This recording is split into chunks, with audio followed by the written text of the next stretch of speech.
नमस्कार दोस्तों। आज मैं आओ दुनिया घूमे सीरियल के तहत दूसरे एपिसोड में आपको बताएंगे कि कैसे यात्रा करें और किन किन बातों की सावधानी बरतें।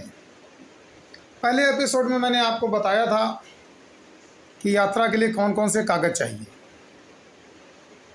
पासपोर्ट चाहिए, वीज़ा चाहिए, टिकट चाहिए, होटल की बुकिंग चाहिए, सब चीज़ों के बारे में विस्तार से बताया था। अब आज हम आपको दुबई की यात्रा के बारे में बताएंगे कि पहले दिन हमने कैसे यात्रा की, कहाँ कहाँ गए और क्या क्या देखा। तो दोस्तों, आप हमारे चैनल को लाइक करें, सब्सक्राइब करें और पूरी दुनिया के बारे में जितना भी मैंने ज्ञान अर्जित किया है उसे जानने का प्रयास करें और मैं उसे देने का प्रयास करूँगा। इसी क्रम में मैं बता दूं कि 12 जनवरी 2023 को मैंने दुबई की यात्रा की। 12 जनवरी को सुबह 4:30 बजे इंदिरा गांधी अंतर्राष्ट्रीय हवाई अड्डे से उड़ान भरी दुबई के लिए, लेकिन सीधे दुबई न जा करके यूएई यूनाइटेड अरब अमीरात की राजधानी आबू धाबी एयरपोर्ट के लिए उड़ान भरी, क्योंकि हमारी फ़्लाइट सीधे दुबई नहीं गई थी। लगभग 4 घंटे का सफ़र करने के बाद हम आबू धाबी एयरपोर्ट सुबह पहुँचे 8 बजे। चूँकि रात भर दिल्ली में जगना हुआ था, काफ़ी व्यवस्थाएं होती है, 3-4 घंटे चेकिंग में लग जाता है, वहाँ सोने को नहीं मिलता, पूरी रात जगे, इसलिए नींद भी लग रही थी। और बहुत दिनों के बाद हवाई अड्डे पर इतना समय व्यतीत किया, हवाई जहाज़ में इतना लंबा सफ़र किया, तो कुछ तबीयत भी ढीली हो गई थी। लेकिन जब अंतर्राष्ट्रीय हवाई अड्डे पर हम आबू धाबी में उतरे तो काफ़ी हद तक थकावट दूर हुई, क्योंकि इतनी खुशी थी, एक सपना था जो मैंने पूरा किया था। अपने 16-17 मित्रों के साथ, धर्मपत्नी मंजू सैनी के साथ दुबई के लिए जो प्रस्थान करने की खुशी थी वह साफ झलक रही थी। यहाँ पर हम आपको बता देना चाहेंगे कि आबू धाबी यूएई यानी कि यूनाइटेड अरब अमीरात की कैपिटल है। यहाँ से दुबई की दूरी 150 किलोमीटर है, जो संयुक्त अरब अमीरात का एक राज्य है। अक्सर लोग ये भूल कर जाते हैं, ध्यान नहीं देते हो, ये कह देते हैं कि मैं दुबई देश गया था। दुबई कोई कंट्री नहीं है, दुबई एक स्टेट है यूएई का। इसलिए वहाँ से 150 किलोमीटर मुझे बस का सफ़र करना था दुबई जाने के लिए, क्योंकि दुबई एक बहुत ही सुंदर स्थल है, पर्यटन स्थल है, इसीलिए लोग वहाँ जाते हैं, जो एक राज्य है। हम लोगों ने 10 बजे एयरपोर्ट के बाहर से दुबई के लिए प्रस्थान किया। मुश्किल से 50 किलोमीटर का भी सफ़र तय किया था कि वहाँ पर आगे हमें एक गुरुद्वारा मिला। दुबई जाने के समय हमने देखा कि बहुत दूर दूर तक बालू यानी रेत के टीले थे, कहीं गांव नहीं दिख रहे थे, पक्के मकान बीच बीच में दिखाई दे रहे थे, बिल्कुल वीरान एरिया जैसा लग रहा था। तबीयत कुछ ढीली थी, जी मिचला रहा था, रात भर जगे हुए थे, नींद लग रही थी, तो ज़्यादा मज़ा तो नहीं आया। लेकिन जो हमारे टूर गाइड थे, जो हमको सरदार जी एक ले गए थे, मान भाई साहब, उन्होंने दोपहर का भोजन उस गुरुद्वारे में दिलाने का निश्चय किया। मुझे नहीं पता था, विश्वास भी नहीं हो रहा था कि दुबई जैसे देश में कोई मंदिर होगा। जहाँ पर हमारी बस रुकी बिल्कुल वीरान एरिया था। वहाँ पर एक मंदिर था, राधा कृष्ण का मंदिर, बिल्कुल इस्कॉन की तर्ज पर बना हुआ था। बहुत साफ सुथरा मंदिर। यद्यप मंदिर के हिसाब से वहाँ पर भीड़ नहीं थी, क्योंकि जो लोग भारत से पर्यटक के रूप में जाते थे वही मंदिर देखने जाते थे, बाकी वहाँ कोई नहीं देखता। और ठीक उसी मंदिर के सामने एक चर्च था और मंदिर के बगल में एक गुरुद्वारा था।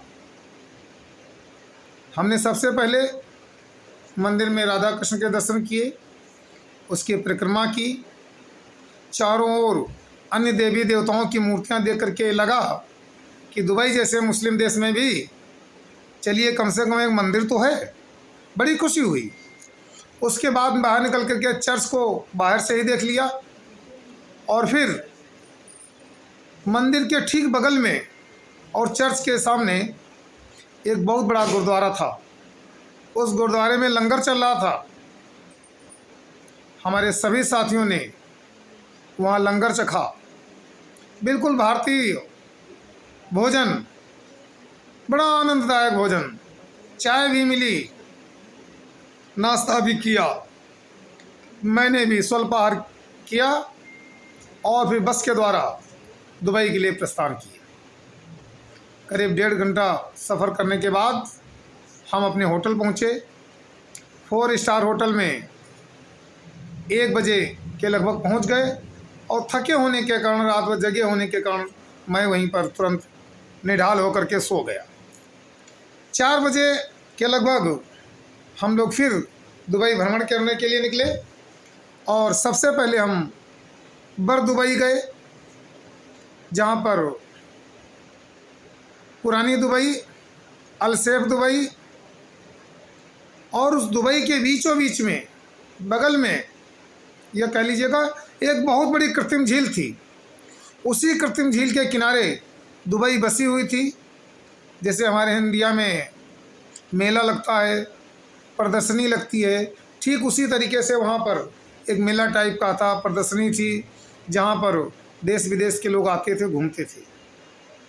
जनवरी का महीना था, बहुत ठंड हो रही थी। हम कभी भी जाएं तो मौसम का ज़रूर ध्यान रखें। हमारे साथ एक ऐसा कपल गया था गुड़गांव से, जिसकी नई नई अभी शादी हुई थी। उस लड़की ने बहुत कम कपड़े पहन करके, फ्रॉक पहन करके यात्रा करने के लिए, वहाँ घूमने के लिए जब गई तो रात को इतनी ठंडी ठंडी हवाएं चल रही थीं, वो कांप रही थी। लेकिन हम लोग भी इतने ज़्यादा कपड़े नहीं ले गए थे कि इसकी कोई मदद कर सकते। तब मुझे एहसास हुआ, कहीं भी जाएं, बाहर जाएं, आप जाएं तो मौसम के हिसाब से कपड़े लेकर के ज़रूर जाएं। फैशन में अगर चूर रहेंगे तो कुकड़ू को करके मुर्गा बन जाएंगे। इस बात का विशेष ध्यान रखें। उस झील के किनारे हम 18 सभी साथियों ने मिल करके खूब मनोरंजन किया। हमारे साथ एक यूट्यूबर सोनू भाई गए थे, उन्होंने खूब वीडियो बनाए, खूब मनोरंजन किया। और 9 बजे के लगभग हम लोग धो क्रूज़ पर गए। क्रूज़ एक ऐसा जलयान जो चारों ओर से ढका होता है। उसके अंदर खाने पीने की व्यवस्था होती है, डांस होता है। हम लोगों ने पूरे झील में एक चक्कर लगाया। उस चक्कर लगाते लगाते उसके अंदर वहाँ का फेमस डांस, जिसको बेली डांस कहते हैं, बेली डांस का आनंद लिया। उस डांस के बाद सभी ने भोजन किया और फिर हिंदुस्तानी गीतों पर, फिल्मी गीतों पर हमारी टीम के कई सदस्यों ने काफ़ी देर तक डांस किया, पूरा मनोरंजन किया। और 11 बजे के लगभग हम पुनः अपने होटल में वापस आए। इस प्रकार से पहला दिन दुबई में हमारा गुजरा। बहुत ही अच्छा लगा। इतना घूमने के बाद सारी थकावट दूर हो गई। हम यहाँ पर ये बताना चाहेंगे, जब कभी भी आप कहीं भी जाएं तो मौसम का ख्याल रखें, वहाँ के हिसाब से चलें। और इस बर दुबई में बहुत कुछ हमने देखा। वहाँ पर क्रूज़ पर भोजन किया। और एक बात और आपको हम बता दें वहाँ की मुद्रा जब भी आपको ज़रूरत पड़े तो आप अपने देश से लेकर के जाएं। दुबई में यानी कि यूएई में वहाँ की मुद्रा दिरहम चलती है, जो बहुत ही कास्टली है। हमारे देश में 22 रुपये 95 पैसे रुपये दे करके एक दिरहम मिलता है, यानी लगभग 23 रुपये का एक दिरहम मिलता है। अगर आप 10 दिरहम दे करके कोई चीज़ खरीदते हैं तो इसका मतलब है 230 रुपये लेकर के उस चीज़ को खरीद रहे हैं। कहने में बड़ा सस्ता लगता है, अरे ये चीज़ 10 रुपये की मिल गई, लेकिन वो चीज़ 230 रुपये की होती है। तो आप अपने देश से दिरहम लेकर के जाएं, वहाँ ख़रीदेंगे तो और ज़्यादा 24-25 रुपये का एक दिरहम मिलेगा। इसलिए कोशिश ये करें अपने देश से वहाँ की मुद्रा लेकर के जाएं और फुल आनंद लें। इस प्रकार से दुबई के प्रथम दिन की स्टोरी के बाद हम आपको दूसरे एपिसोड में, तीसरे एपिसोड में आपको बताएंगे दूसरे दिन का हाल। तब तक के लिए आप खुश रहें, अपना ख्याल रखें, हमारे चैनल को लाइक और सब्सक्राइब करें। हम आपको दुनिया के अधिक से अधिक देशों की यात्रा कराएंगे। जय हिंद।